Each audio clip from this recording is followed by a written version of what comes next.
एक बार की बात है, एक जंगल में एक गेंडा और बाघ एक साथ रहते, जिसमें राजू इन दोनों का बहुत ही अच्छा दोस्त होता। वो हमेशा उन्हीं दोनों के पास रहता और उन्हें बहुत प्यार करता। और वही गेंडा और बाघ दोनों राजू के जीवन में कोई भी मुसीबत आए, ये लोग अपनी जान की बाजी लगाकर उसे हर मुसीबत से बचाते। एक दिन उस गांव में एक आतंकी राजा अपने सैनिकों के साथ आता और गांव वालों से बोलता, सभी गांव वाले ध्यान से मेरी बात सुन लो।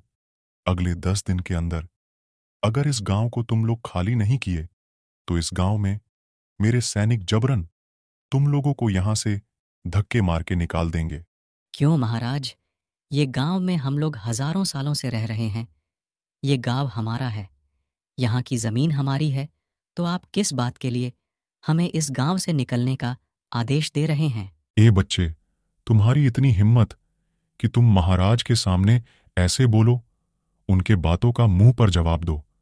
ये मत भूलो, मैं अगर अपने पर आ गया तो क्षण भर में तुम्हारे गांव को शमशान घाट बना सकता हूं। नहीं महाराज, इस बच्चे को माफ कर दीजिए। ये बच्चा है, नादानी में बोल गया। नहीं तो हम छोटे लोगों की क्या मजाल जो आपसे जबान लगाए। इस बच्चे को माफ कर दीजिए। महाराज, हम आपके बातों को ध्यान में रखकर आपस में सोच विचार करके हम गांव वासियों का जवाब आप तक पहुंचा देंगे।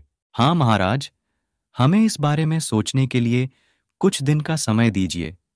इसे तुरंत इतना मुश्किल फैसला लेने में थोड़ी कठिनाई होगी।